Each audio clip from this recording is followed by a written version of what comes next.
¿Qué ondas, primos? Primas y primes. Welcome to My Primos My Primos Podcast. Welcome to the My Primos Podcast. My name is Freddie. My name is Kevin Garcia. My name is Elia Maria Matriz. My name is Jonavina. This is Chikume, whenever I can make it. My Primos Podcast discusses all things fandom and pop culture. From comic books, Movies, To whatever obsession we have this week. But with a Latine my Latino, perspective. Remember, we're all primos. we're all primes. Primos. No matter what part of the world we're from.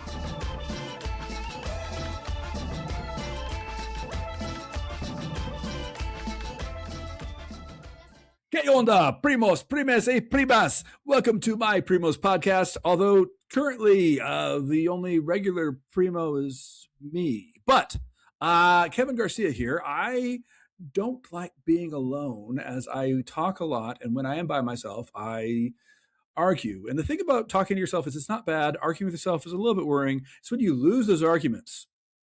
Because who won? All right, so to solve that problem, I brought on one of our greatest listeners, our good guests, and one of the most promising creators that I've seen in a while, Mickey Ramirez. Mickey, say hello. Hello. All right. Mickey, real quick, what have you been up to lately? Shows or comics or anything you're doing? A whole lot of dreaming and a whole lot of nutting. But you've been doing like conventions or small shows kind of stuff. Yeah.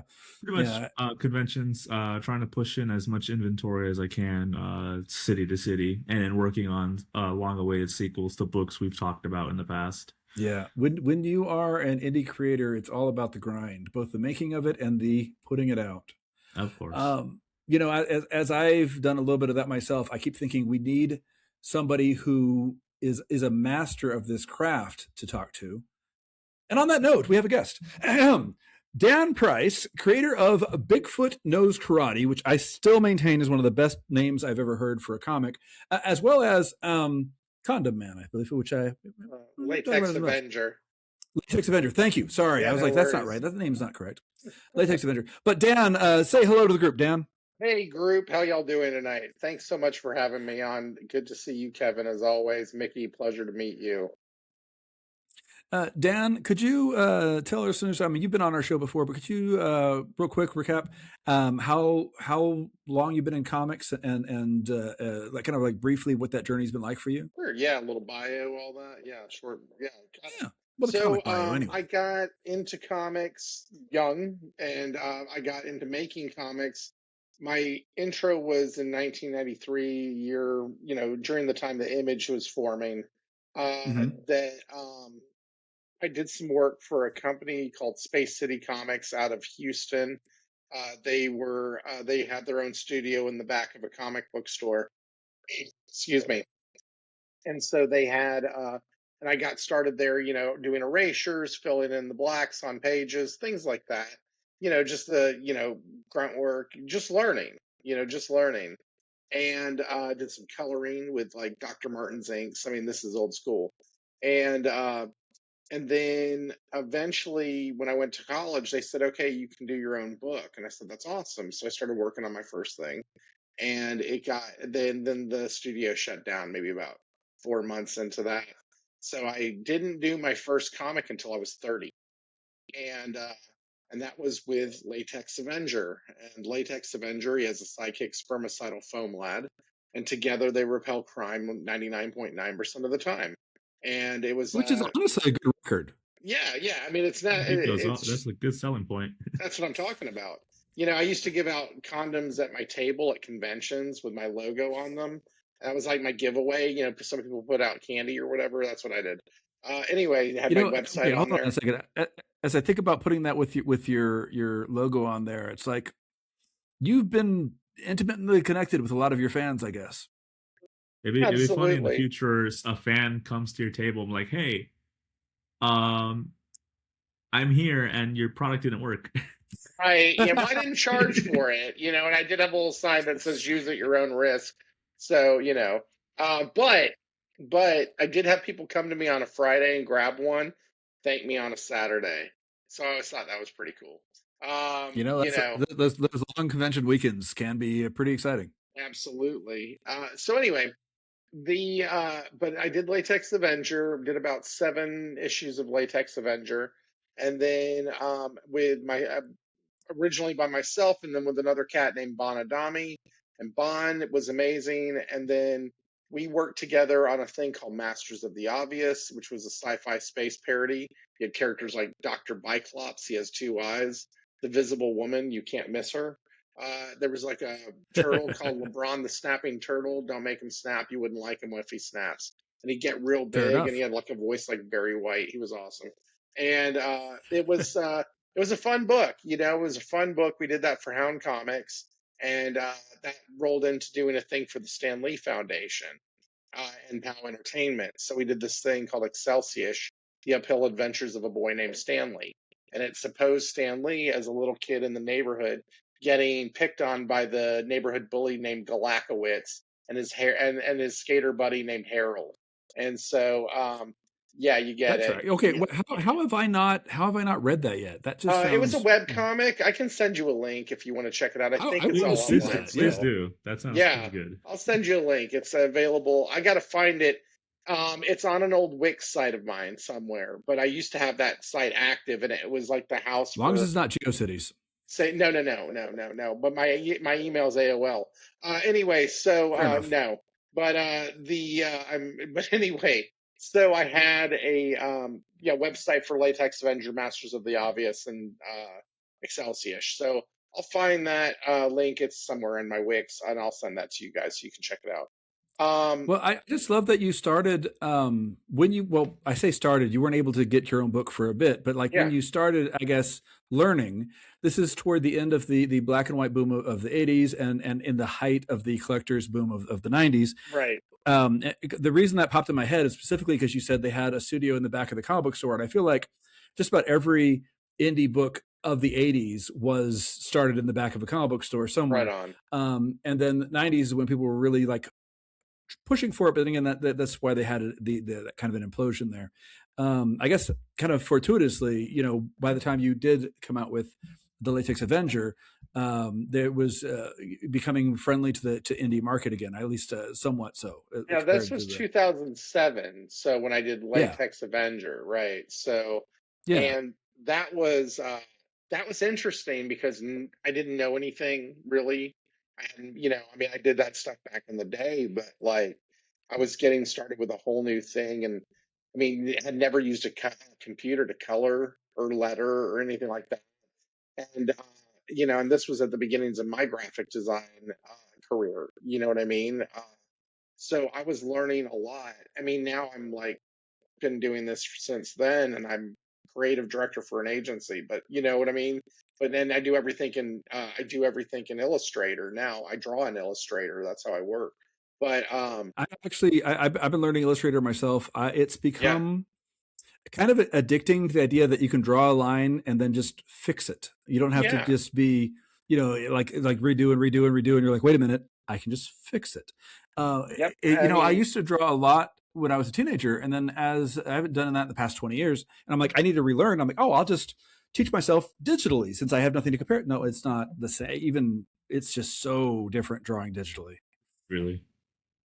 Okay, so what happened for me was I did all that original work on paper, the Latex Avenger stuff. I was drawing pen and ink and just going. When I started Bigfoot Knows Karate, and Bond took over the artwork on Masters and on Excelsior. She was my artist for those projects. But when it came time for Bigfoot Knows Karate, it was very, I was drawing it myself. And I was using all the skill set that I had learned as a graphic designer to, so I've been working as a graphic designer and been using Illustrator, back in the day in college, and then got back into it later, a little later on, and took that as my career path. And then, so I started using Illustrator, and I'm addicted to Illustrator. I love that program so much. And so I am too. Yeah. Logo designs and simple illustrations, infographics, stuff like that. That's what I was working on.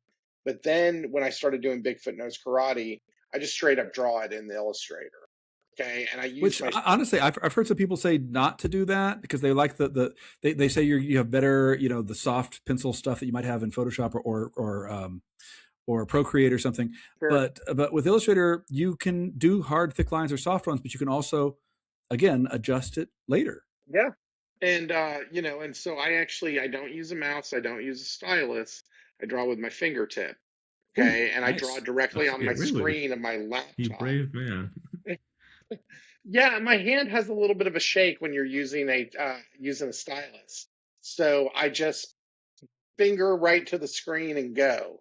And and I do it the same way as everybody else. Blue lines, but to get you started, and then do inks over the top of that, and then color it in Illustrator too.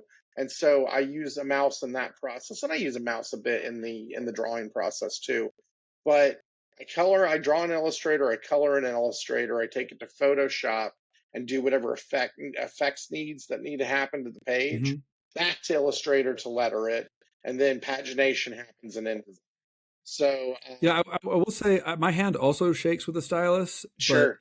But I've been trying it anyway. I'll do it with the stylus first, and then I'll go and clean it up with the mouse, and it's been working so far. I'm still kind of I got a long way to go to get to where you guys are at, but I'm trying to come back into right that. on, man.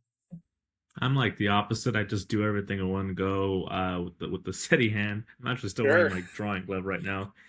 See, I just never... I was about to say show off, but the drawing glove kind of shows that you are still needing to take care of yourself. So It's also to prevent the glass smearing sensation when it comes to drawing.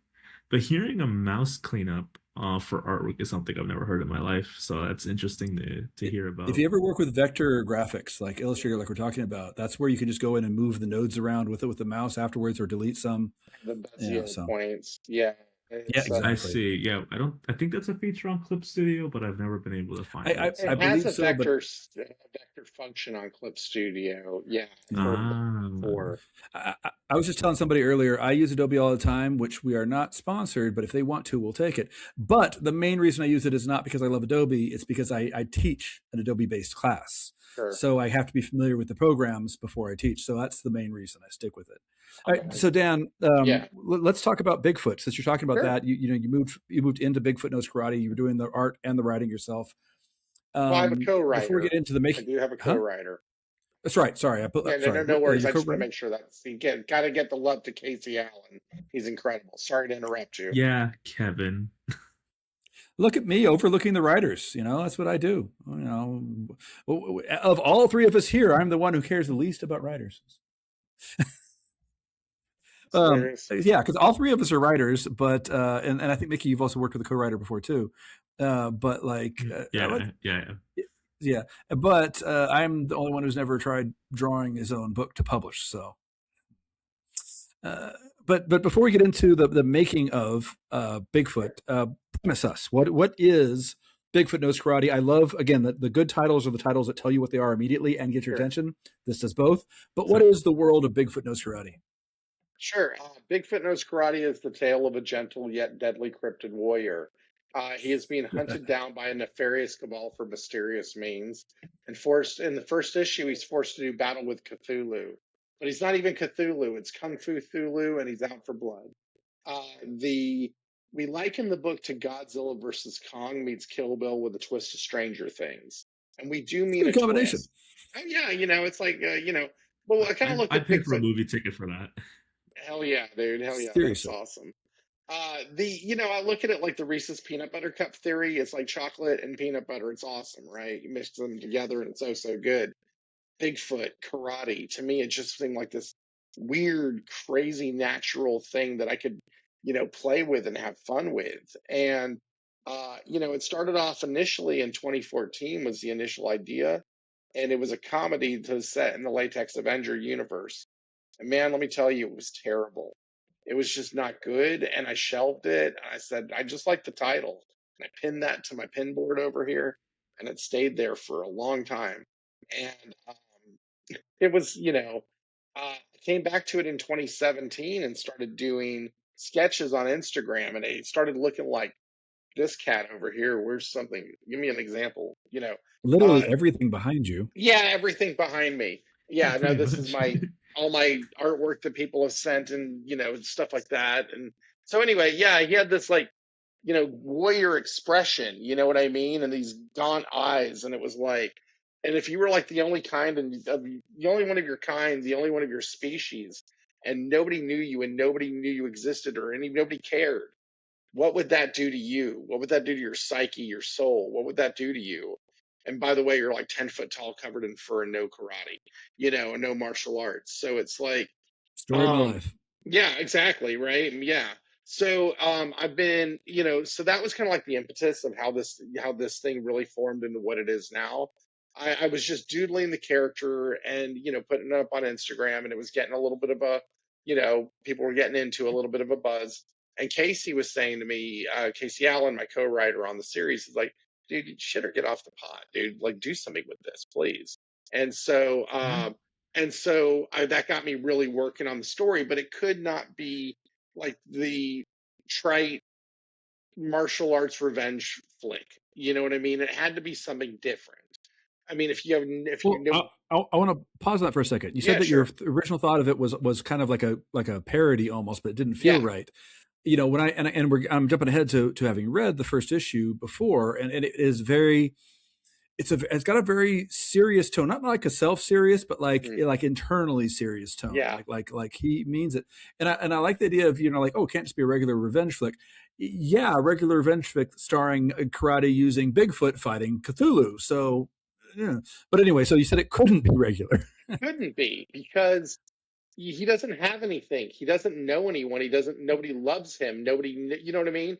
If there's nothing there in that regard, then you got to give him purpose.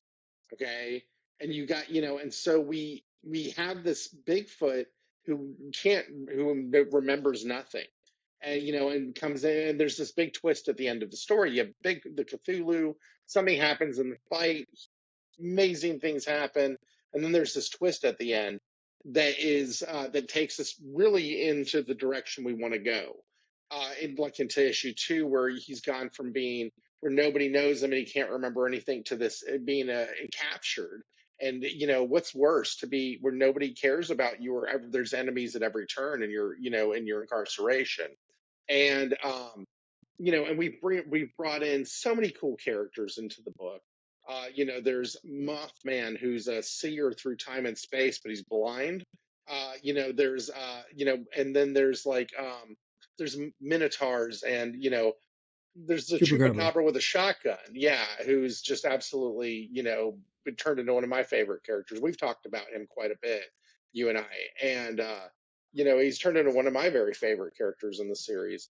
We brought in the character Iris, who's, kind of a badass, fighter character. Go ahead. I want to specify something about this world for a second. You mentioned he's the only one. You mentioned Mothman. You mentioned a few other monsters.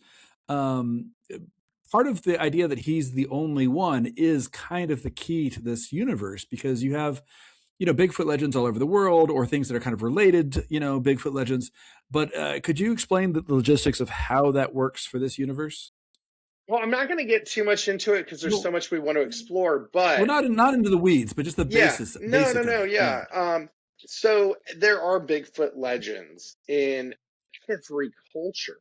I mean, almost every culture has a myth or a legend about a creature walking the woods. Okay, and I don't care if it's Bigfoot or Yeti, or out down south where they call it the Alabama White thing. Yeah, exactly. The skunk. Yes, exactly. Snowman. There's so many creatures like that. In Japan, they have the Inigon. Okay, and so we even did a story called Bigfoot Knows Karate Inigon, which took place in feudal Japan hundreds of years before the main storyline. That was we did that a couple of years ago, and so. What we're trying to do is we're trying to peel back the onion on this character who's lived a very long time. Okay. And if you've read the first issue or any of the issues, we play with the concept of astral projection in the story. Okay. There is 2 schools of thought to Bigfoot. I learned this after we had already been doing it. And I was on a podcast, a Bigfoot podcast, and they talked to me about something called the woo. Okay. And so the 2 schools of Bigfoot are the big ape guy walking through the woods, And then there's the woo. Okay, and the woo is the one where that they say the big feet are almost like they can go. There's astral projection, hence why you can't see them.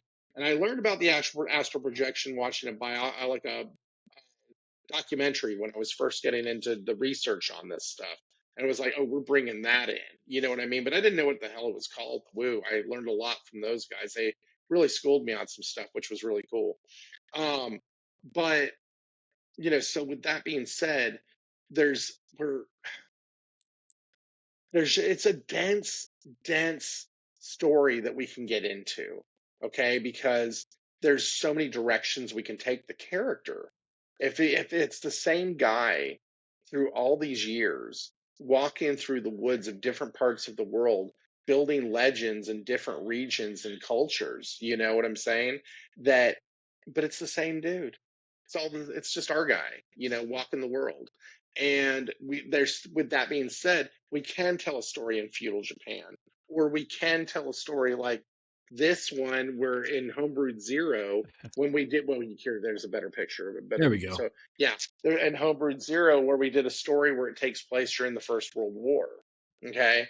There's, and then now with Bigfoot Knows Karate God Killer, now we're doing a thing in Asgard. Okay. There's a lot of room to move. A lot of room to move and play with this character.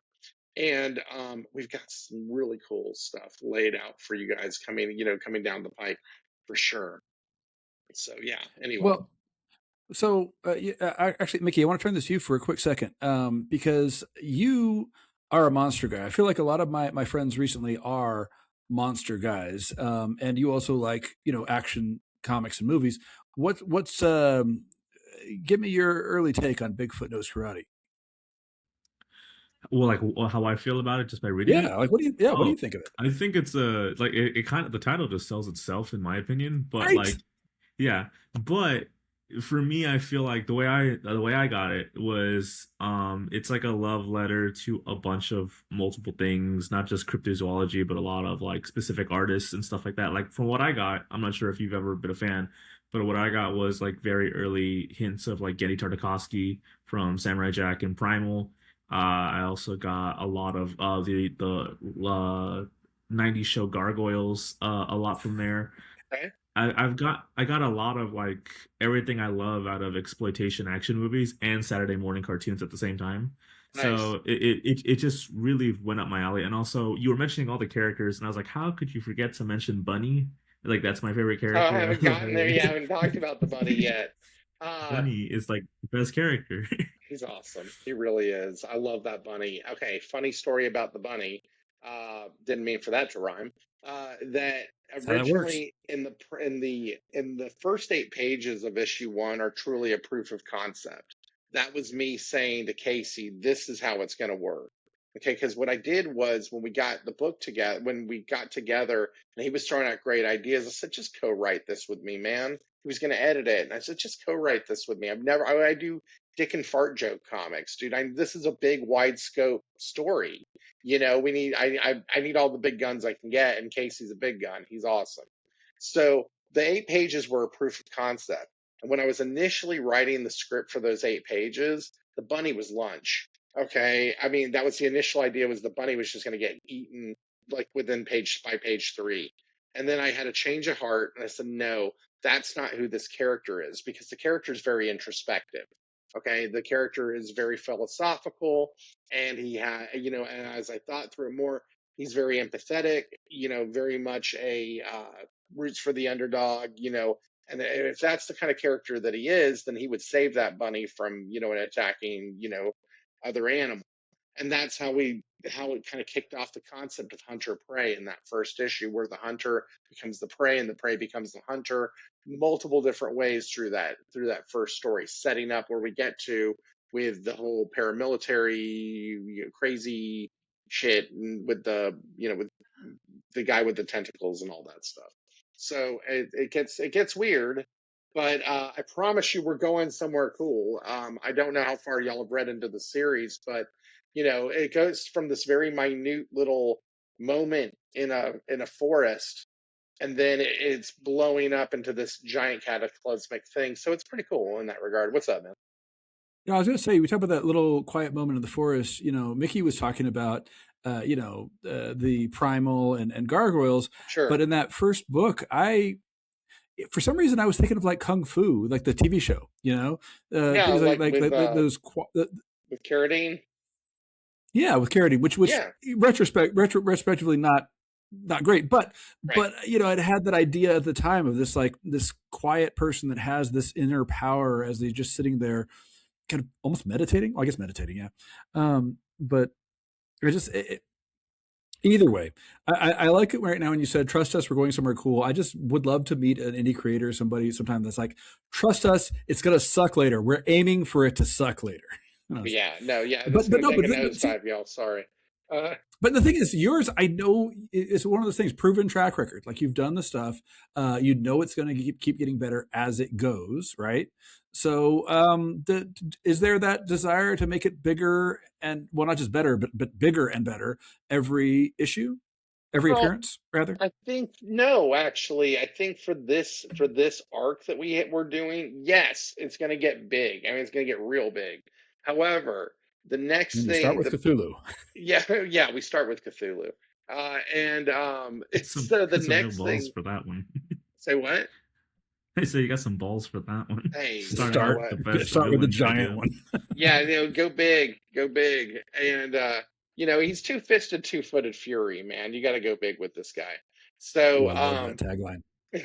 yeah, and I came up with that a couple years ago, and I never really use it. And there's every once in a while. It should just be on the cover. Yeah, right. I made one sticker that said that years ago, I think. But anyway, what were we talking about? Because now I'm all on that. Talking about making it bigger Oh every yeah, time. no. So the plan is we're doing this in arcs. Okay, so we're doing 5 issues on the main story this round, and then we'll do a 2-3 piece thing, and et cetera, based on what the story needs. But one of the stories that Casey has been pitching me is a really cool story, but it's big again, and I want to bring it back down. Especially on the next thing that I draw. I want to do maybe like a 36 to 48 page one shot that is a much smaller story but in scope, but it doesn't have to be gods and monsters. You know what I mean? There can be other stories that we can tell with this character. And so I'm really excited to get into those moments too, because some of my favorite moments in the book, I don't know if y'all have seen issue 3, but it's him just sitting with the bunny rabbit, and he's holding the rabbit to his face, and he's just petting the rabbit, and they're in the desert, and he's just thinking, and he goes into a meditative state, and so on and so forth. But and that rabbit is going to be so much fun by the end of this series. That's all I'm going to say about that. But I think you're going to really enjoy where we're going. I just like when he's just sitting there, just being the audience, just not doing anything. It's just, I don't know, it just became such a visual treat to see him in every page. Oh yeah, I've really grown attached to that guy. Really. And did you say that was accidental? Like, that was not the plan going in? Like as soon as you knew you were going to not kill the rabbit? It was gonna be lunch. And then yeah, it was going to be lunch. But yeah, no, I mean, that was like in the first maybe 24 hours of writing it. And I was like, no, there's something different going on here. That's not where he needs to go. But I always look and laugh. Symbolic part to it. In the Asian cultures, the rabbit is a symbol of luck. And also Mexican and Mesoamerican cultures. The rabbit is very much connected to that. There you go. So, that was something that I took into account when I kept him around. I mean, like, so what is the function of this little rabbit running around? Is he, there's so many little nuances in this whole thing. I was an English major and an art graphic design guy in college. Okay. That's what I did for school. And I always say this is not easy reading. You know what I mean? It's not like, yeah, it's easy. You can sit down and read it and you'll understand the words. But like, we're not spoon feeding you the plot. There's a lot of threads. There's a lot of different things happening in it. And every issue, we try to ask more questions while we're giving you answers. I was very much influenced by Lost. Okay, like two things that are influenced the writing style for this book is the show Lost, how they're weaving in the questions and the answers, and then Seinfeld, only because of how quickly they come in and out of a scene. Okay, get in, get your message across, and get the hell out, because we have a lot of things to do in a short amount of time. These issues can get up to 36, 38 pages. That's crazy talk. So, because there's so many different points we're trying to make in that one beat of that one chapter of that story. You know what I mean? So, Yeah. I mean, there were Yeah, there. like I said, as a writer myself, I understand that idea where you have like, okay, let's try to do 22 pages, and you're like, no, this needs a bigger Yeah. venue. That's And the fun part when making comics. He's like, oh wait, we have to do more work. right. We work off a strong script. You know what I mean? There's no loosey goosey with what Casey and I do. We're working off a hard script. So we know, okay, if it's going to be 36 pages at the beginning, it's going to be 36 pages at the end. We try not to have to add pages. We know we have a game plan walking in. Every once in a while, we're like, well, if we made a splash page there and did, we can add a little bit more oomph there. You know what I mean? But really, we try and stay, strong, really tight to the script. And that helps me out, and then like, when we're working with Justin on God Killer, actually, I want to ask you about that real quick. So, sure. who is, first of all, who you're working with on God Killer is a kind of a one shot in this universe, still part of the overall story, but not part of that arc. Justin Adcock is his name, I believe. Mm-hmm. What I was going to ask you about was, amazing. as somebody who's been an artist and a writer, like I said before, I've only been a writer publishing wise. Do you think that you have a different perspective on what a writer would need or want? An artist would need or want, since you have been both? Yeah, I mean, I've sat on both sides of the table. I've been the writer on a project, working with an artist. I've been the artist on a project, working with a writer. I've done it all by myself. You know what I mean? And I've co-written with somebody and had to do the artwork. So, and I think that the fact that we've received over 300 pieces of fan art for the comic, and so that's the best. Watching, I know it's just crazy to me. And what I do is I appreciate every single one of them, because they're all giving their own take on the character, and I love that. I'm not somebody who is particular. Oh, well, his Guy does this, or his scars go this way. I don't care. The fact that somebody took it's the fun time, when you give them their creative liberties and stuff like that. 100%. Sometimes you'll be like, I didn't think of that part of their look. It's now always going to be part of their look. And now we're going to steal it for our own gang. It's canon now. Yeah, it's canon now. Exactly. Canon. It works. It's kind of what happened with Gargoyle. My now friend / co-writer, he designed a belt like years ago, and I was like, he looks weird in the midsection. So I kind of stole it, and luckily we became friends afterwards. I'm like, oh, you don't have to pay me for the belt. I don't care. I was like, thank God. That's awesome. That's awesome. No, I mean, I don't know. It's okay. Well, so what I was saying then is that you've worked with artists and worked with writers for God Killer, which is the current project. Sure. Which it occurs to me as I'm opening it up that I had marked this before it was launched, but did not back it yet. So let me fix that right now. Talk to us about God Killer, as much as you can. Talk to us about God Killer, because I don't want to spoil it. When it is a one shot, you don't have to worry about like up to this point, blah blah blah. It's more just like go in blind. But talk to us about the project and why you're excited about it. Yeah, so this is Casey's baby, this book. Okay, this is Casey's concept. He's the one, he brought it to the table, said, I want to do a thing. I want Benny, our Bigfoot. I want Benny to be accused of the murder of Odin. And he deals with the ramifications of that situation. So we're getting characters like Thor in the story. Benny will do battle with Thor in this book. I'm not going to go further into the plot than that, other than to say there's some crazy twists and turns in here, but it is a one-shot comic. So if you've not read Bigfoot Knows Karate, you're going to be able to appreciate the story in a one-shot format. If you have read Bigfoot Knows Karate, congratulations, you've unlocked the mystery door or whatever. Everyone who's read Bigfoot Knows Karate, give themselves a pat on the back real quick, just so. Well, I was looking through the issues right now, and I'm like, I've read 1 and 2. I Yeah. have 3. Okay. Haven't finished reading it yet. Okay, no And worries. speaking of which, I just backed all of the digital collection because the thing is, That's awesome. years ago I had thousands of physical comics, tens of thousands. Right. Sold most of them just to clear up space, and it's just like now I will still buy physicals, especially when I'm at conventions and stuff. But when it comes to backing, when it comes to the big boys, I tend to get digital because I have space for it. Sure, of course. No, and I appreciate that. Love digital backers. Love digital backers. No shipping needed. No shipping needed. Number one. Number two, they're reading the book. I mean, that's I know that there's a lot of praise to the physical backers, and thank you, physical backers, for everything you do.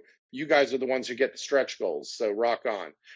But for the digital backers, they're reading the book, and it gives them a discounted rate to read the book without us having to ship anything. And it's just, as long as people are reading it, that's all I really care about. That's what makes me happy the most. My partner just texted me right now saying, I see that you just backed Bigfoot Knows Karate. Because apparently when you're following somebody on Kickstarter, you know when they back something. Right. I didn't realize that. That's hilarious. Please tell her I said hello. So it's got a little text. Speaking of backing, this episode is supposed to come out like before it ends. It officially ends on June 3rd. Yes. Yeah. I think the usual window is something like 30 days. Some people do longer, some people do shorter. You've done crowdfunding before. How did you decide that kind of stuff?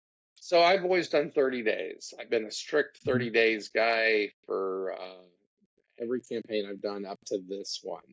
I made the concerted effort and choice to do 28 days instead of 30, mainly because I'm going on vacation and I don't want to have to deal with this shit. So, and no reference to the franchise of 28 days or years or whatever it is. No zombies needed. This will be fine. So we're gonna do. I'm going out of town, and I really want to be able to not think about this. And so, they say no more than 30 days to get your best results. I know creators, like David Lujan, who does 2-week campaigns. So there's David. Well, yeah, he's also kind of a one-man shop. David, Yeah. he did one of the covers for my World's War Comics issue, Fantastic. and so I think when you're a one-man shop, you can just say, I just need this part to fund it or whatever. But I could see that doing 2 weeks. I just on that note, on the front of your Kickstarter page, it says flat out funded in 3 hours. I often hear people say that how you do in the first 24, 48 hours is kind of like indicative of the whole thing, whether you get it mostly funded or not. 3 hours. Sir. Wow. Thanks, man. That's pretty good. Thank you. Yeah, $3,000 in 3 hours. I was very proud of that. It's $1,000 per hour. $1,000 per hour. It's a pretty good job. Thanks. Well, so we're talking about what I'm doing with Bigfoot Knows Karate, but we haven't talked about yet. I'm going to kind of slide the conversation a bit as over to Homebrewed Comics. So I was going to say you have a little logo on there. Yeah, so I am a partner and VP of marketing for Homebrewed Comics. It's a label that we started up. Me and 3 other guys started up about a year and a half ago. Chris Saloff and Drew Lenhart started it up in January of 25. Brought me in around March to do marketing, and then I've got like a free fly that's just wanting to hang out. We got I came in as the VP of marketing in the March timeframe, and then Dennis Valencia joined us in April, and he does our community outreach and social media. And so what we've done is we've all met over Instagram.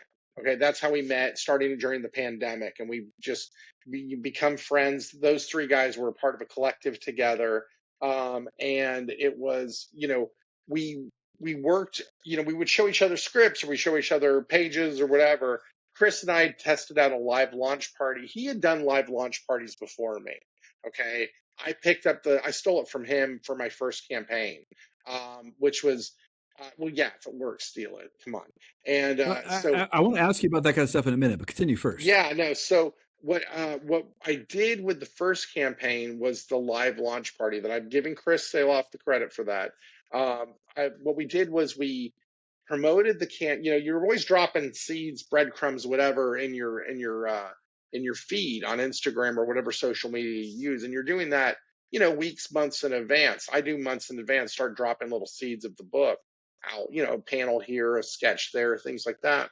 And then about a month ahead of time, announce your launch date. Okay, I'm going to go live. You already have your notification page going, but you go, okay, I'm going to go live on, well, this time we did May 12th. I don't know what we did. Doesn't matter. One of those days. Yeah, one of those days. Okay. So you May pick a day, date, 1 month from the, 1 month from today, we're going to go live on Instagram and we're going to launch this Kickstarter, as and we're going to throw a live launch party, and you invite in all your followers. You invite in all these different creators, podcasters, showrunners, whatever you can get your hands on, and you invite them into the live, and you bring in different folks every 10 to 15 minutes is what I do. And we'll have 4 people on the screen. We bring them in, we bring them out, and then we get, and every time somebody goes live on Instagram, they get a notification, their people get a notification, hey, this person's live. That person's live in my live. Okay, so now I'm getting their audience, they're getting my audience. They talk about their project, they talk about Bigfoot Knows Karate, in, out, gone, bring in more people. I've had about my max on a live stream to have watch it, not all at the same time, but in total over the course of the live stream is about 350 people who watch that live stream on Instagram Live. So that's pretty cool. And so like for the first campaign, I asked for $1,000. Well, remember all that fan art we got? We started getting that before the campaign even started. Okay. We had about 50 pieces when we went into the first thing because it went viral at that point. People were just drawing Bigfoot Knows Karate like it was going out of style, which was awesome and humbling. And but it was going into style. So. Yeah, right. It was awesome and it was humbling. It was also anxiety ridden because all these people were into it and the book hadn't even come out yet. What if the book's no good? It was this whole thing. However, I got over that. We did the book. We did the launch party. $1,000 was the goal for that first issue. That's all Casey and I needed to do to get that first book done. And we funded that because of the hype around it all. We funded that $1,000 in 7 minutes. Okay. That's the power of the live launch party. And I've done 5 Kickstarters. It's never taken me more than, for Hennegon, it took about 16 hours to fund Hennegon. Okay. Damn. Everything else has been, I did 2,000 in about 20 minutes a couple of times, and then 3,000, it took 3 hours. But, that's awesome. I'm not complaining. Again, people like that track record. Like you reach out to people, you get people involved, but they also get to see that, no, we've seen this guy, he's done this. Right. And we always, we hit our deadlines. That's the thing, we're still working on God Killer right now. It's not done yet. I will be honest with everyone. We'll get it done. We'll hit our deadlines. We'll hit our fulfillment dates. That's what we do. That's our commitment to our backers. This is my word. This, while Casey might be the main writer on this series and Justin's doing the artwork. I still am working on the script. I'm still doing all the colors on the book and the letters and the production and all that stuff. And I'm the creator of the series, so the buck stops with me, man. One thing that you mentioned before, I think you said to me before about everybody, doing the creative part, but then you also have to push yourself out there into the marketing world of it. Well, I do come from a marketing background. I am a graphic designer. I am a creative director. I've worked in marketing groups for a long time, and I'm passionate about the story and the artwork. You can ask me questions about Marvel, DC today. I don't know anything. Okay, I'm way in just okay. The so process. What exactly is the deal with Namor's cousin Namorita? Like, is she alive? Is she? I'm kidding. No. Somebody asked me that question earlier today, and I was like, even as a Marvel guy, the answer to that question is impossible. Anyway, sure. No, I'm just I'm rooted in indie. I'm just rooted in indie. Honestly, that's what it's all about. Sure. I love the It's funny with all of the talk of like AI and stuff like that, and then all of the bigger companies being bought by even bigger companies. Something I heard somebody say a few weeks back, maybe a month or so ago, was that right now everything about the creative arts, whether it's like animation or film or comic books, is indie. That's what people want to see. The things that are made by people. Sure. Not corporations, not Not machines, but like slop. Yeah. people. Yeah. Yeah. I mean, and I think, I think that people respect indie in a different way than they did 10 years ago, 50, 20 years ago. I think that people like that personal touch, that this is a human being who made it, who conceived it, made it, saw it through fruition to completion, that, and like you really get that when you're at a convention, that one-on-one sales experience, for lack of a better term, that you get to connect with your reader, hey, No, for I, sure. yeah, Because sorry to interrupt, but I was just like, yeah, no, no, go ahead. that's the whole fun part about going to conventions. It's like you're not just getting a product, but like you're making an investment towards that person. Like, okay, I see potentially you. There's like Spider-Man comics dimes a dozen, whereas you don't know where you're experiencing like a new artist or writer bloom at your in front of your face, you know, and it's like really cool to meet these new faces. That's how me and Kevin met. It's Comic just indie. comic indie. It just feels so much more personal when you meet someone for the first time, and like I said, it's investing in someone's work, and you do that because you like the personality more than the book itself when you first meet an author, and that's just the beauty of it when it comes to indie books. So like, sure, it's cool to work for those higher ups, but at the end of the day, it just feels right doing something by purchasing or reading something that was made by someone who really believed in themselves. When I was doing my Absolutely. first Kickstarter book, I was talking to somebody about the idea that, I will often back things not to get rewards, but just because I want this to be made. And I'm like, you got to understand there's going to be people who will back something just because they believe in it. And the other person was like, what? Nobody would do that. And I'm like, no, I do that. People do that all the time. We want to see the creators create. We Yep. want to see the artists, the writers make things. It's in it of itself sometimes is the reward. Let me ask you a question, Mickey. You said y'all met at Comic Indie. Uh, where where are you out of? I'm from Houston, Texas. And what part? Yeah. A-Leaf. Okay, gotcha. You know where Southwest Fondren is then? I believe so. Yeah, not Not far a from like directions guy. Brazewood. Yeah, no, Not a like directions guy. no, no worries. Yeah, no, A-Leaf in my old neighborhood, which was Southwest Fondren Brazewood area, is just not too far Oh, from each other. So anyway, that's where I oh, sick. grew up there and out in Clear Lake. So Can I go just go point out, I Astros. love that Texas, all the cities in Texas have these like histories, these neighborhoods, these feels of like, yeah, I'm from there. I've been there. And I just, I don't know. Sorry, getting weirdly nostalgic. No, no worries. No Yeah, that's worries. the whole point. But no, doing doing the conventions and getting to you're not just selling comic books. You are selling yourself in a weird way, and you are, you are putting yourself out there. If when I just go to a comic convention and I set up, I don't sit down. I don't sit and draw in my sketchbook, and I don't do all that. I stand up.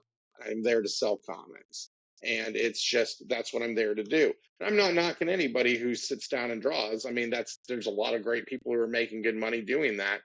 I draw digitally, number one. So for me to sit there draw with a pencil and piece of paper, yeah, I can, but I'm the shittiest inker to walk the face of the earth. So there's just no point. I feel you Yeah, there. oh yeah, I can't ink. So so I do yeah, the only thing I really draw with a marker is remarks. I can draw a Bigfoot head with a remark like it's nobody's business, but that's about it.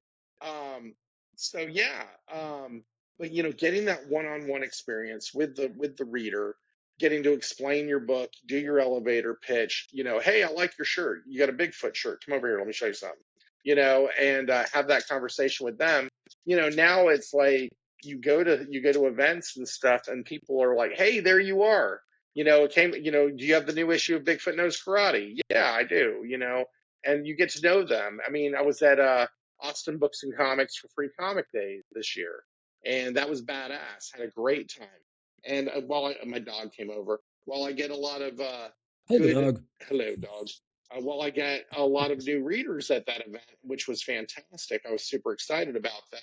It's always good to see the folks who have backed you or bought your books from a convention or a store, and you've done a signing there or something like that, and get to see them, and they're like, "Hey, I just came for the latest and greatest," and you give them the new book, and they're stoked. I mean, I had a guy. I was doing a signing, I think, at Bat City, the new Bat City, not the old Bat City that was on Cesar Chavez. And I was doing a signing at the new Bat City, and this guy came in and did, got the books and all that stuff. And I didn't remember him. We talked for a second, but I didn't really, get to know him or anything like that. But I met Greater Austin Comic Con a few months later, and I'm resetting up my table. I'd sold some things, so I was restocking all the racks and stuff. And I look up, and there's like this gorilla in pajamas, and I'm like, "What the hell is that?" And I look at it again, and it's a Bigfoot and a gi.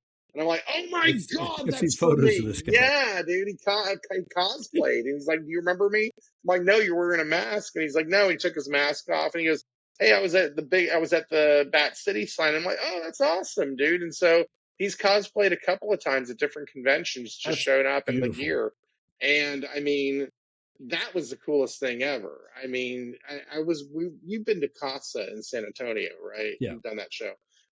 He showed up at a Casa one time, and another dude who does Bigfoot videos, and he was doing that on Instagram. He was called Bigfoot Actual, and he was doing a road trip from one end of the country to the other. So he decided to go out of his way from New York to LA, and he came down south to San Antonio and dressed up as the Bigfoot at the Casa convention. So I had two Bigfoot guys together at one thing. And so one of them's wearing the Bigfoot Knows Karate t-shirt, the other one's in the full gear.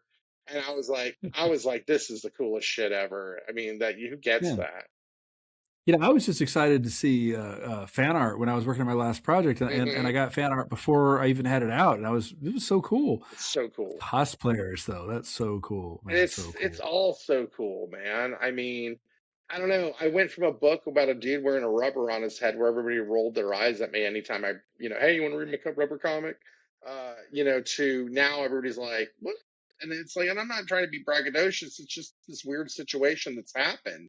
And I couldn't be more thankful. I couldn't be more grateful to everyone. I mean, shit, we funded in 3 grand. Yeah, 3 hours. I mean, that is so huge to me that people have stayed with the book, and they keep coming back, and you're telling their friends, and we're getting new people.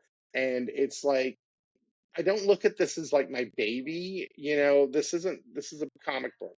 Let's get real. But but I love it. I love it with all my heart and soul, and I want to see it succeed. And the fact that people are getting behind us, and behind me and Casey and Justin or Adam when he did Hinagon, or we got Dominico Pagano coming on for book 4. He's the one who did Homebrewed Zero with us. All these people who are getting involved with the book.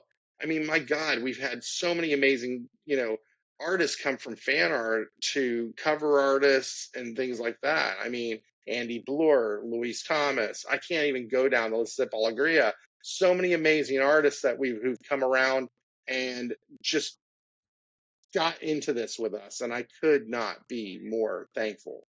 Yeah, I'm living a dream right now. Let me pause you a should be proud second. about that. Yeah, go for it, Seriously, brag on Thanks. purpose. You say you don't want to be braggadocious. You got to do it. I'm it's just like so the happy. payoffs of your hard work. Yeah. When you put in the effort, you're gonna get something back, regardless of the amount. And it seems like you're getting exactly what you're working off for. So you should be happy about that. Well, thank you, and I am. I mean, and then there's the other side of it. Homebrewed Comics. We got Crit. Constantly Running into Trouble by Chris Saloff. which is a homebrewed. It's based on a homebrewed superhero D&D campaign that he and his friends played and they recorded. He's turned each part of the campaign into an issue of his book. Okay, that's so rad. Okay, Helps out with plotting. oh, absolutely. Everything's determined by the roll of a dice. I mean, that's insane. Then you've got Celestial Knight by Dennis Valencia, a superhero cape story where a boy and his dog are imbued with powers, and now he's fighting kaiju through New York City. Awesome stuff. Very high impact artwork. Very cool stuff. And then you got Drew Edwards with his books Caspian Porter and Tin Can and Samara. Samara will be coming out soon with with Del Barris. Do you know who Del Barris is? Not a fan. No, okay. Del worked on Conan and stuff like that back in the day. Yeah, okay. Yeah, so Del did the artwork in Samara. And when you said the name like that, you mentioned Drew and others. I was like, is this somebody I've met at a local Austin thing? No. Drew's out of Indiana, but we've got Drew. And yeah, so Drew, and he has Caspian Porter, which is like Han Solo means Land of the Lost. I mean, it's just crazy books, and we're all working together, and we're all pushing each other's stuff as hard as we can. Chris has a campaign going on right now. The campaign will be over by this point when this video comes out, but it's like he's crushing it. And we, coming together to do everything that we're doing, we now have distribution. We've got distribution to comic stores. Hinagon comes out in comic stores in like a month or something like that. So that's been really cool. We've started a Whatnot store, and that's actually ended like a few minutes ago. But they were doing the live show for Whatnot, doing all our rarities and variants and things like that on the Whatnot show. All the the website sales, the digital stuff, all the different digital outlets. It's insane, Kevin, Mickey. I mean, it's wild watching this go from my wife saying to me during a pandemic, why don't you do a comic again? Have some fun with it. And now here we are, and it's like just kind of blown up and grown into this thing where you're basically working a second job. You know what I mean? But it's like you love it. So something I want to ask you. We started this conversation by mentioning that Mickey's I would say up and coming, even though he's already been doing this now for a couple of years. Yeah. And then I have only a few under my belt, even though I've been doing it in the industry for a while. You've now done several Kickstarters, or crowdfunding rather, most of Kickstarters, I think. Kickstarter, yeah, I thought so. And then you've also done even outside of that. Are there any do's or don'ts you'd recommend to people that want to make their dreams on the page? You know what I mean?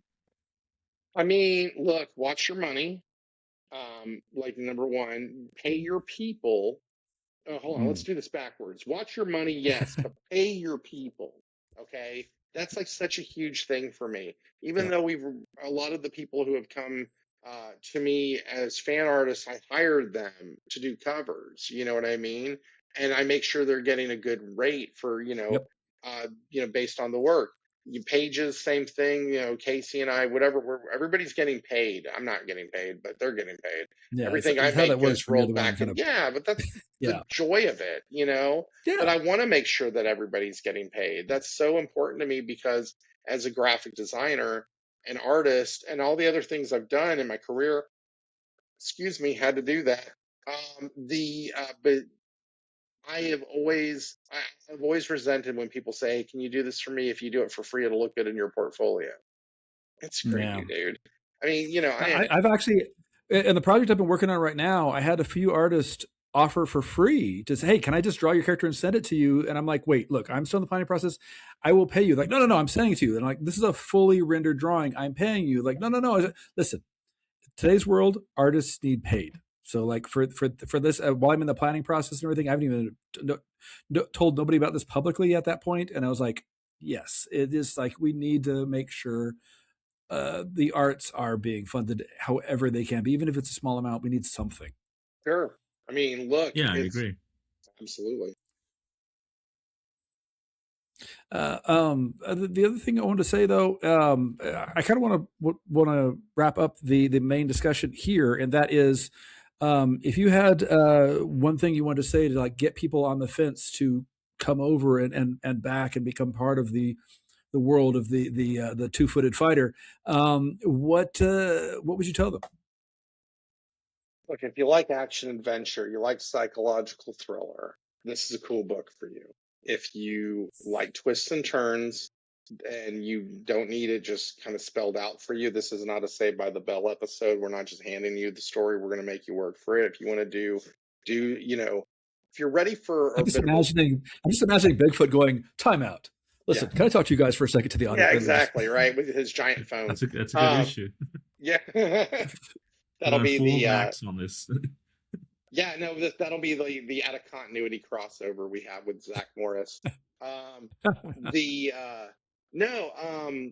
Look, if you are, I hate to bag on the big two, but I'm going to bag on the big two for just half a tick.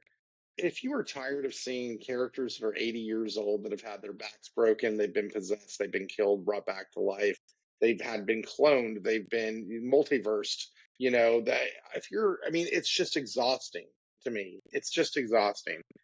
I believe in indie comics because this is where the new ideas are. This is where the fresh concepts are. This is where this is not a rehash. This is everybody's bringing their best. Now, maybe not everything's going to be professional, but everybody who's in indie comics is bringing their best. They're trying their hardest. They're trying to make their mark. And that you've got to respect that. You have to respect that. And so be brave. Go out of your comfort zone. Try something new. Try a book you've never heard before. How many times have I heard somebody go at a convention and go, hey, Bigfoot Knows Karate. I've never heard of that. Of course you've never heard of that. We've never met.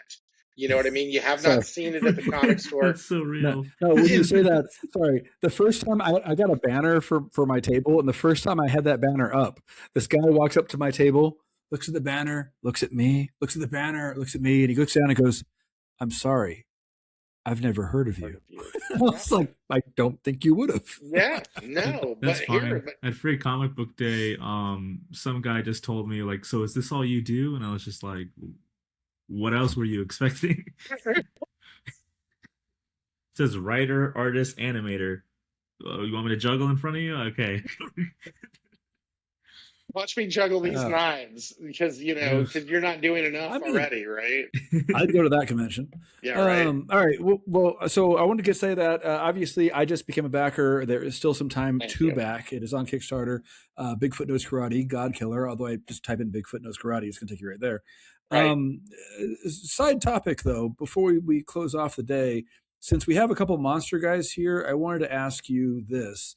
Dan, Mickey, whether it's Kaiju or Cryptid, actually, Dan, I want to word it this way. Beyond Bigfoot, not counting your own creations, what is your favorite monster, whether it's a fictional movie, giant Kaiju, Cryptid, whatever it is? Pete's Dragon. Just kidding.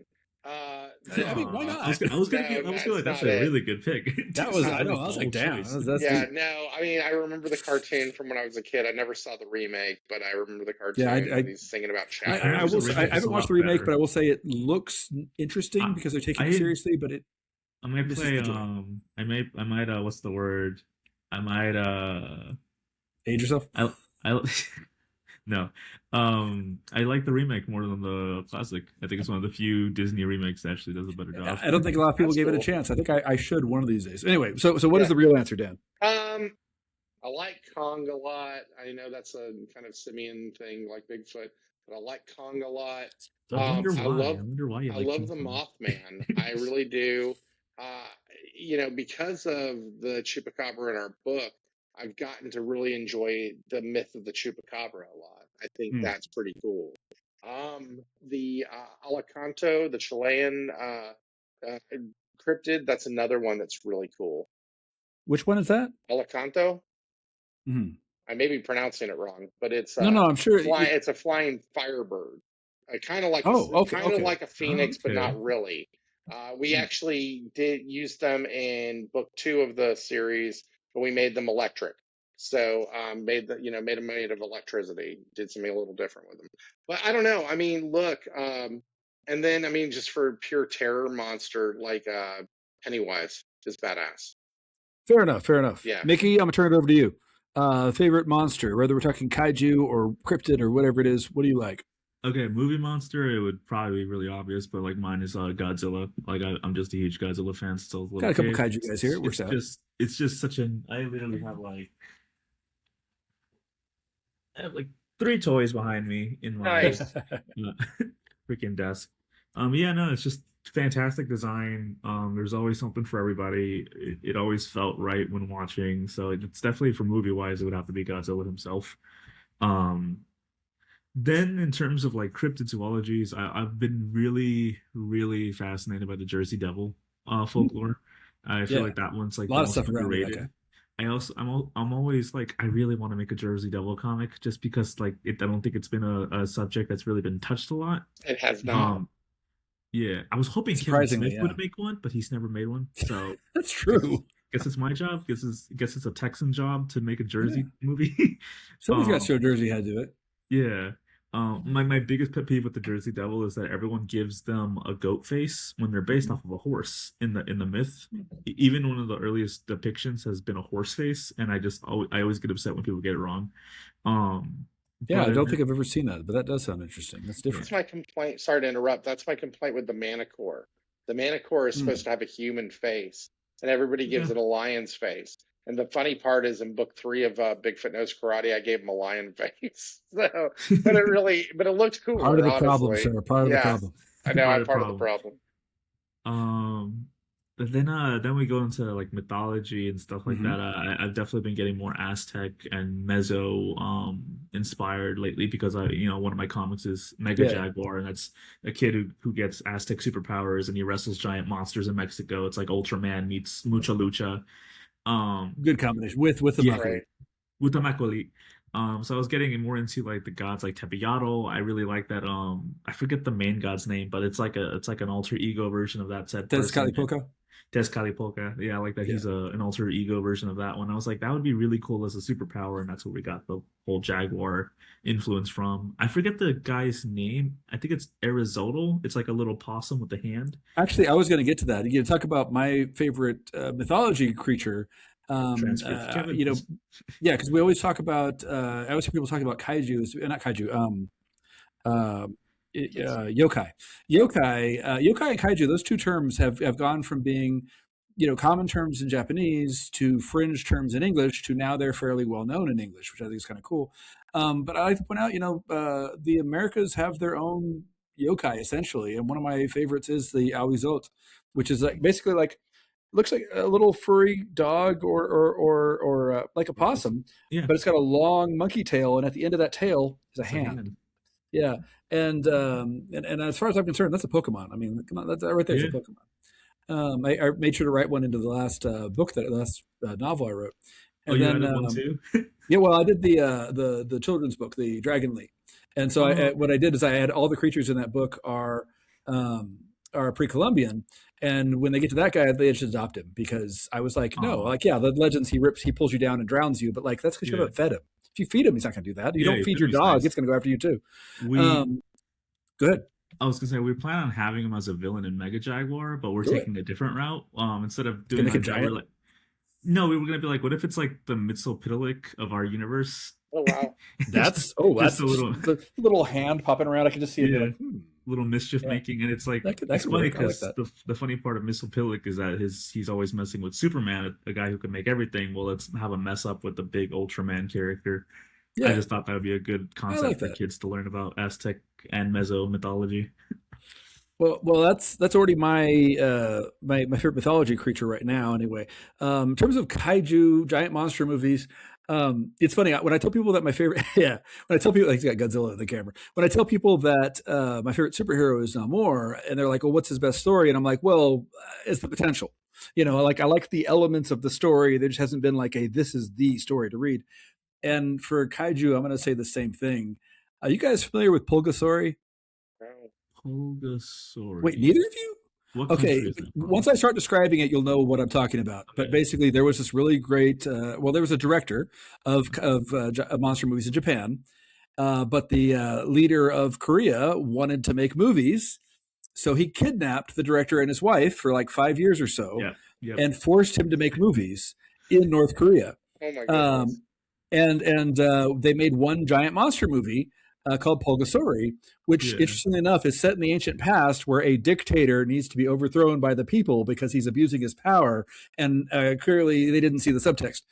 But what I love about Pulgasori is that because North Korea refused to sign any either internal or international copyright laws, anything before 2004, I think, is public domain worldwide from North Korea. So Pulgasori is public domain and has history behind it. And yes, the director and his wife escaped, eventually got back to Japan. But I bring this up because one of the few shows I've been watching lately is Monarch Legacy of Monsters. I'm going to give you one little tiny spoiler that's not even a spoiler. At the first episode of season 2, they name drop Pulgasori. And I just scream. I don't scream. I sat up and I was laughing, and my partner's like, "What's going on?" And it's like, they said it. They said it. Like Pulgasori is now canon for the MonsterVerse because it's public domain. They can do that. But they just said, "Yeah, I heard about this story in Korea called Pulgasori." He just says it like that, and I'm like, "He said it. it's now canon." And that's the only reference we get. Doesn't show up. Never comes up again. But that one line, I was like, you know what? I'm sold. So yeah, it's the potential. In terms of what we're talking about, we kind of went all over the place here, but we got like mythology, we got like a giant kaiju, cryptid. So I've been looking at a lot of cryptids lately. The story I'm working on is about a guy with no head. So I've been looking at other stories of characters with no heads. And one of the fun ones is the headless donkey of Brazil. And it's apparently this just donkey with no head. It's just wandering around the forests of Brazil. Depending on the story you're looking at, it is a woman who tried to seduce a priest, and he's like, "Lady, I'm a priest," and she's like, "No," and she got cursed to become a donkey. I'm not sure how that translates out, but like, headless donkey ghost. I mean, how could you go wrong with a headless donkey ghost? That sounds like a classic children's movie, if you ask me. Oh, absolutely. I'd take my kids to see that. I mean, they're 21 and 26, but it's cool. They're like, we don't care, Dad. Like, we're going to see the headless donkey movie. Yeah, we're going to see With or Without You anyway. Yeah, they'll be like, it sounds twisted. Let's go. So, it's like Ryan Reynolds is playing the donkey. Oh no, I would not see that movie. Oh no! Here's the thing: he's playing the donkey, yeah, but since it has no head, he's not playing the voice. Oh well, I still wouldn't see it. I'm practicing. It's all motion capture. That's the only thing. It's all motion capture. It's like what's his name playing Skeletor, the Joker. I can't remember his name right now. Jared Leto. Jared Leto's playing the Joker, and the thing is, not Joker. Sorry, playing Skeletor in the He-Man movie. But since you never see Skeletor's face, you can just pretend it's somebody else. Sure. I haven't seen that new Tron movie. It's kind of his fault. Honestly, I watched it. I kind of enjoyed it, despite. It's definitely 100% his fan fiction. Like, it's 100%. He wrote a fan fiction character with a self insert, and they just said, "Sure, we'll fund it." But it's fun. Well, I mean, Morbius. I had to watch Morbius for a podcast I was on a couple of years ago. I did too for the same reason. I need to watch Morbius for a podcast. I was like, I watched it and I was like, "Why did I do this to myself?" It's not the worst thing I've ever seen, but it's not technically good. a Morbius virgin. I have not gotten past the opening, so I don't know what's happening. Yeah, there's a few movies like that where I'm just like, no, it's too no. Superman versus Batman. I got about 15 minutes into that. I have not watched that movie since the theater in 2016. Yeah. The trailer for that movie came out on my birthday. Well, happy birthday to you. What's funny is a friend of mine's like, "You need to watch the extended edition. It's really good." I did watch the extended edition of Justice League. It is better than the movie that came out, but it's still 5 hours long, and the last 30 minutes almost make you hate the rest of it. Like, if they cut off that 30 minutes, it didn't show it, it would have been a fine 4.5-hour movie. But I'm like, even that, I'm not going to go back and watch the extended Batman versus Superman versus Batman, because I just can't do that to myself. Watch The Godfather. Yeah, you're going to do that to yourself. All right. All this aside, let's Dan, people need to find you online. How do they find you online? Obviously Kickstarter, but where else? Yeah, no, you can find me. Home base is Instagram, so go to Danomite139. That's DANYTE139. You can go to BigfootKnowsKarate.com. You can go to HomebrewedComics.com. Both of those places or my Instagram will have a link to the Kickstarter, so check those out. On the Homebrewed Comics, you can also find merch. There's shirts and all sorts of crazy crap. I'm also on TikTok with the same handle, DanOmite139, so check me out there. There's a Bigfoot Knows Karate Facebook group, so just type in Bigfoot Knows Karate, you'll find us. It'll And take you there. yeah, it'll take you where you need to go. It's cool.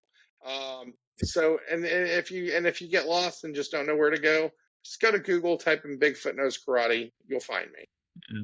You'll have an Yeah. easier time finding it than the real Bigfoot. We promise. Yeah. No. What was it? It's called SEO, right? Something like that. Like Search engine you've got good- optimization. Yeah, you got that down. All right. Oh, yeah. I'm still annoyed that if you type in Kevin Garcia, it does not take you to me in any of the first couple pages. I'm still Well, annoyed about that. And Dan Price, there's a Dan Price who's like a business mogul who paid all of his employees like $100,000 a year for better productivity. Yeah, have you never heard about this guy? Oh no, he's I like guess not. Everybody said that like he was going to go out of business. His business is like tripled, and and like it's just been this whole thing. So there's basically, this all the really- Dan Prices are pretty cool. No, but there's a couple of good ones out there. That guy's pretty looks cool. in the I'm mirror. pretty dope. No. I can't speak for all of them. I'm not even going to That's try. fair. I still remember I was teaching at a school once, and I hear over the announcements, Kevin Garcia, come to the office. And I go to the office, in the middle of my class. I had somebody watch my class for a second. I go, yes. And they look at me, get all angry. They get the microphone again, and they go, Kevin Garcia, the student, come to the office. That's hilarious. I was like, how many Kevins showed up? That's amazing. Oh. And then, Mickey, how do we find you online? You can go anywhere, Ratboy_Mickey on all social medias. And you can also read some of my comic books on classactcomics.com, as I do side work for another person besides my own. And then you can just find me on any social medias to find my next shows for book selling. Yeah, Ratboy Mickey Miki. Yep. And you're going to be at aren't you going to be at Highball? For going to be a Paper Dragon. Yeah, Paper Dragon. I'll see you there. Which will be, I think, after the fact for this recording, but like Paper Yes. Dragon is Austin one. That's an event that has a lot of indie creators that are going to be there. I kept saying, I kept forgetting to bring up. I haven't properly met you, but we have been at the same conventions at least 3 times this year. Have we really? Okay, well, man, we Stalking. definitely need to meet for real now. Shocking. Yeah, I've been which is a good thing that it's just been a really busy year. But we've been to at least Waco, Austin, and then Austin again. So I was like, I really got to meet this guy. I feel bad because I follow them, but I just haven't made the connection yet. No, man. No, this is fantastic. I'll see you Saturday. Definitely stop by your table and hang out. I'll be at Comic Palooza, which is around the time this comes out, probably. I'm not sure before Right. or after. Will either of you guys be at Comic Palooza? I Not will for try sure. my best to visit you, but Fair enough. I'm going to be All right, vending. well, I'm going to be there with Comic Palooza University, which is an academics thing where a lot of professors and creators are working together to give talks about socially relevant, socially important stuff involving comics and culture around it. So you do it it's every really year. good idea. Yeah, it's been a good thing. Absolutely. All right. Well, you could find me. What's up? No, I said just absolutely. Yeah. Yeah. You can find me, KevinGarcia.com, which again, all those other Kevin Garcias can suck it. I own that. And on social media, Instagram, YouTube, technically, although I'm still need to post videos. And TikTok, I'm Kevin Garcia, all one word, Kevin Garcia _com, COM, because they wouldn't let me put the dot before, but I think I can use the dot now, so maybe I should change that. And the more important than anything, though, there is My Primos Podcast, which is available on podcast streamers everywhere, which if you've gotten this far into our podcast and don't know how to find our podcast, I would worry very much about your sanity. But you can find us and all of our previous episodes. We're also at myprimospodcast.com and on social media at both My Primos Podcast and My Primos Productions. Partially because we were briefly hacked for a bit. Somebody was trying to hold us ransom, and we're like, we don't have money. And then we got our stuff back. So cool. We didn't pay. You hacked us like Yeah. So yeah, they hacked out My Primos Podcast social media account. So we had to create My Primos Productions, and they were like, yeah, we won't give it to you without giving us money. And I was like, from where? Yeah. Good luck. We're a non-profit organization. So basically, yeah, we don't. None of us are paid. We're helping each other out. All right. Well, anyway, thank you guys very much for being part of this talk and letting us know a little bit into the world of Bigfoot and the karate which he knows, And the bunny. and the bunny, which is very important. Thanks for having me. All right. Yeah, man. Dan, you're a great guest as always. Mickey, thank you for being a pitch-hitting primo and also being a great guest as well. And also one of our regular listeners, so thank you for that. This podcast keeps me alive. That's fair. You can quote honestly, me on yeah. that. It keeps We me do alive. need you alive, specifically to listen to the podcast, but we need you alive. All right. So with all that being said, thank you very much, Primos. Thank you for being here. Don't forget, as our fearless leader Freddie says, wherever you go, remember, you are a primo. You are part of the family. You are loved. Thank you all, and good night. Yeah.